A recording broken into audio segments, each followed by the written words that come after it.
Hello and welcome to sentence diagramming exercise number 5. Practice with prepositional phrases as predicate adjectives. So I hope you remember that we encountered prepositional phrases acting as predicate adjectives a couple of times. We're going to start to see them more now. I hope you did the warm-up already. List the questions that an adjective can answer below. Which one, what kind, how many.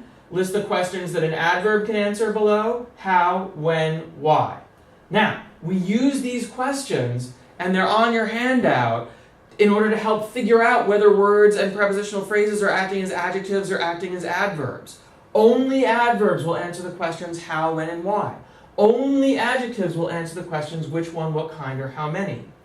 Both adjectives and adverbs can answer these questions, how much and where, so we're not paying a whole lot of attention to those questions because asking them doesn't help us tell the difference between an adjective and an adverb. And here, number 3. The subject of a sentence will always, sometimes, nope, never. The subject of a sentence will never be the object of a prepositional phrase. Think about that. Use your Latin. The subject of the sentence has to be, in which case? The nominative case. The object of a prepositional phrase, most of the time that's going to be in the accusative or the ablative case, if we were talking in Latin. Can a noun be in the nominative and in the ablative or accusative at the same time? No. So obviously, and I hope it becomes more obvious in English now, the subject of a sentence can't be part of a prepositional phrase. So we can put prepositional phrases in parentheses to help us set them aside and clarify our thinking. I'm going to scroll up. We'll do some sentences.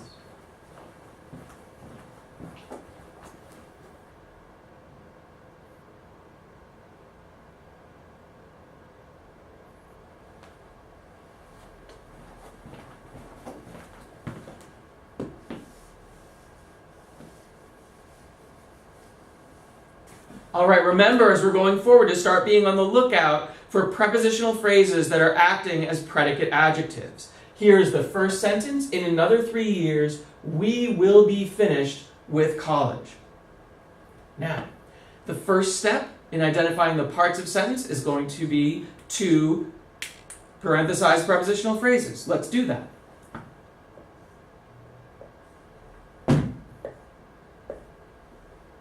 Okay. There are 2 prepositional phrases, in another 3 years, and with college. And that just leaves this, we will be finished. Well, there's a subject, we, and there's a predicate, will be finished. And there's nothing else left in the sentence, so there's no what, there's no indirect object. And since there's no what, there's no direct object, predicate adjective or predicate nominative. Let's do the parts of speech.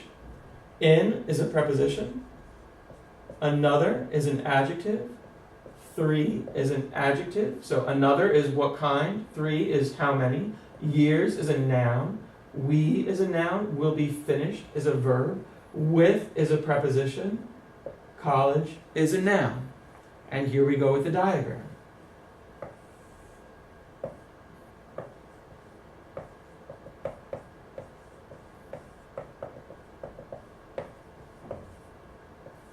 There's nothing else going on the main line because there's no direct object, predicate, adjective, predicate, nominative, or indirect object in this sentence. Just the subject and predicate, so that's all we've got here, so subject and predicate. And then we've got these 2 prepositional phrases. In another 3 years. In another 3 years answers the question, when? When? In another 3 years. So it must be acting as an adverb, since it answers the question, when. There's only one place we can put it. It has to go under the predicate, because if it's an adverb, it can't describe a noun. We is a noun. So, here we go. In is the preposition, capitalized is the first word of the sentence. Years is the noun, that's the object of the preposition.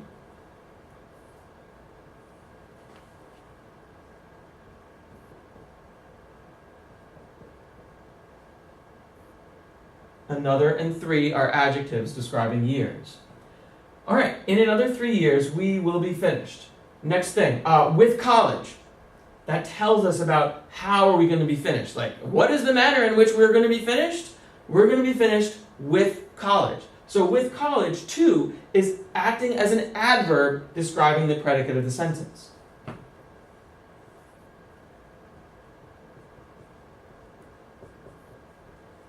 Some of you might have been thinking like, oh, Mr. Day's up to it. With college is going to be a prepositional phrase acting as a predicate adjective. But it's not be. It's not be. It's not. And the reason for that is because will be finished is not a linking verb. It's an action verb. Predicate adjectives can only come after linking verbs. To finish something is an action. Here's the second sentence. Everyone in the class should give Mr. Malone hugs for his birthday. The first thing we're going to do is deal with the parts of the sentence. And the first thing that we're going to do in that, as part of that, is to parenthesize prepositional phrases. Please do that now.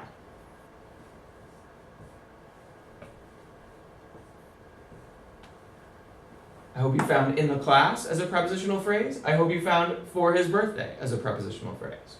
That leaves us with everyone should give Mr. Malone hugs. Please find the subject and the predicate. Pause the video if you need to. I hope that wasn't too hard. The subject is everyone. The predicate is should give. And now we've got this question to ask ourselves. What? As in, everyone should give what? What is being given here? Is it Mr. Malone? No, Mr. Malone's not being given. Something is being given to Mr. Malone. What is being given is hugs. Yes, you're right. So, is hugs a direct object, predicate adjective, or predicate nominative? It is a direct object. I hope you figured that out before I said it. And that leaves us with this question. Oh, it's a direct object because giving is an action verb. Even though it says should give, it's still an action verb. It's still giving. Okay, last question before we move on to parts of speech. Is there an indirect object in this sentence? Is there a person or thing to whom or for whom this action is being done? Yes. It's Mr. Malone. So there is the indirect object. Okay, please pause the video now to label parts of speech. That's what I'm going to do next, and then we're going to go over it.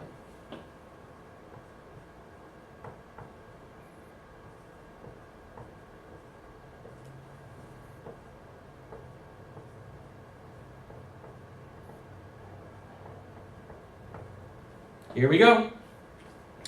Everyone is the subject. It's a noun. In is a preposition. The is an article. Class is a noun. Should give is the predicate. That's a verb. Mr. Malone is the indirect object. That's a noun. Hugs is the direct object. That's a noun. For is a preposition. His is an adjective. It's going to describe birthday. It's also a possessive. And birthday is a noun. Let's do the diagram. Please set up the main line. You've got 4 things to put on it, or near it. 1, 2, 3, 4. Subject, predicate, indirect object, direct object.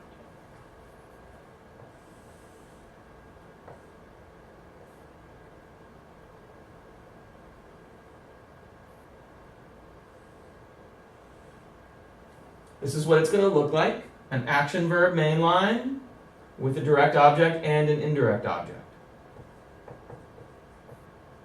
Hope you're filling it in.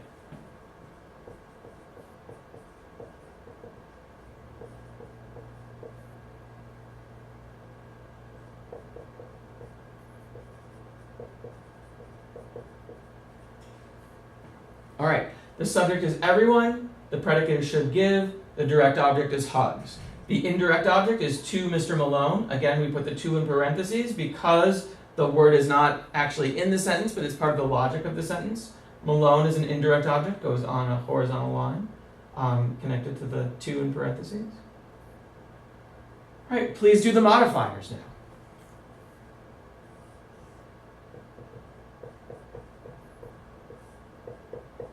I really hope you're doing them on your own first before watching the playback and the explanation, because this is supposed to be guided practice right now.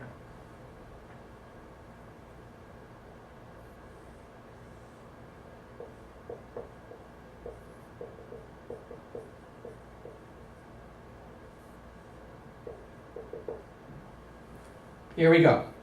In the class describes everyone. Which everyone are we talking about? Everyone in the class.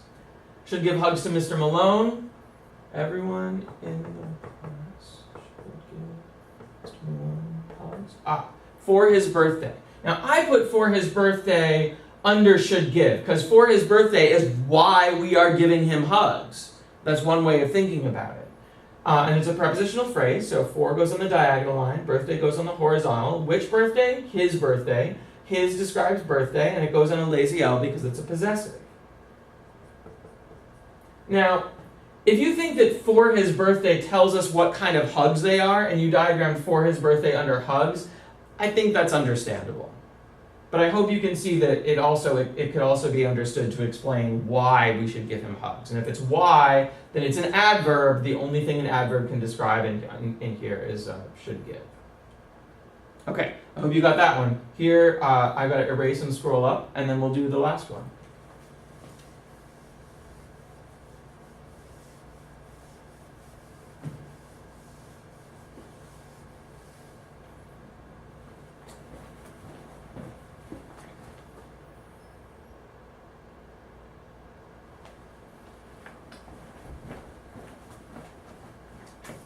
Here's the last sentence. During Mr. Day's diagramming lessons, my head is never in the clouds. Please identify the parts of the sentence. Start by parenthesizing prepositional phrases, then think about the subject and predicate. Is there a what? A direct object, predicate, adjective, or predicate nominative? And then is there an indirect object? Go. Do it.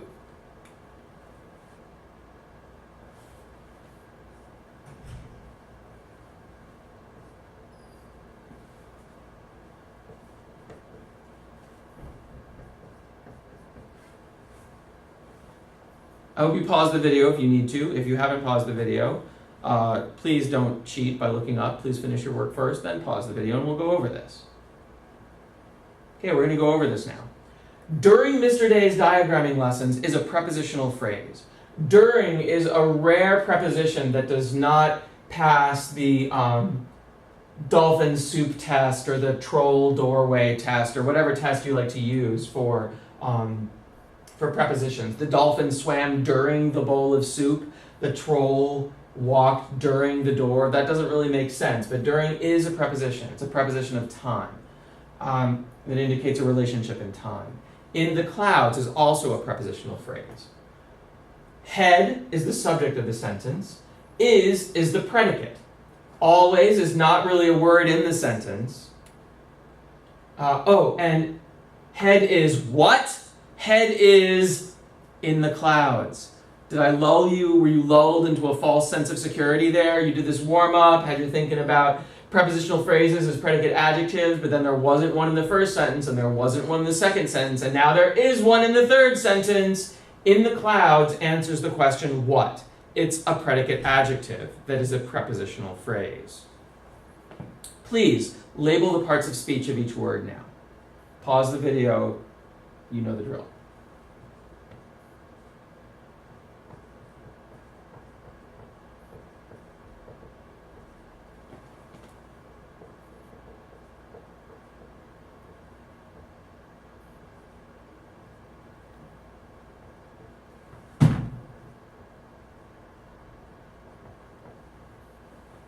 Okay, here are the parts of speech.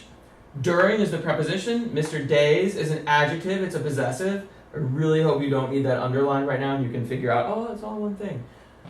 Diagramming is an adjective. Lessons is a noun. My is an adjective. It's a possessive. Head is a noun. Is a linking verb.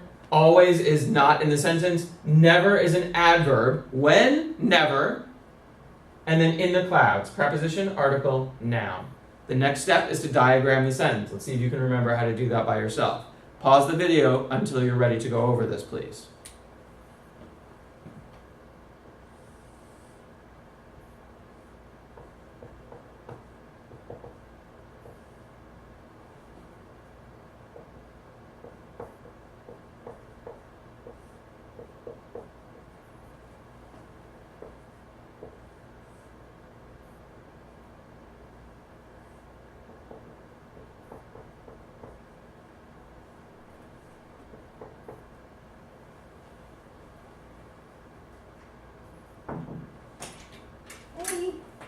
Could you use I'm doing something very important right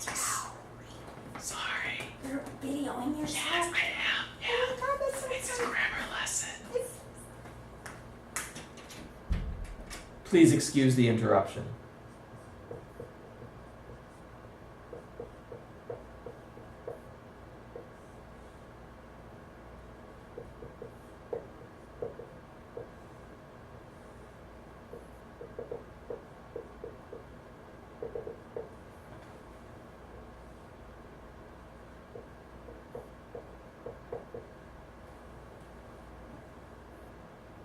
All right, here we go. Head is the subject, is the predicate, in the clouds is a predicate adjective. Remember, here's the version using the built-in lazy L in a sentence with a main line with a linking verb. It could also look like this on a stand in the clouds. All right, so head is in the clouds. Head is in the clouds. When, during Mr. Day's diagramming lessons, during is the preposition, lessons is the noun that's the object of the preposition. Mr. Days describes the lessons, lazy L because it's a possessive, diagramming describes the lessons. Always not in the sentence. It's a joke. Never, there it is. When, never. And it describes the predicate. And that's actually it, right? That's everything. So I hope you noticed the prepositional phrase acting as a predicate adjective. I hope you remembered how to diagram it on your own. Here endeth the lesson.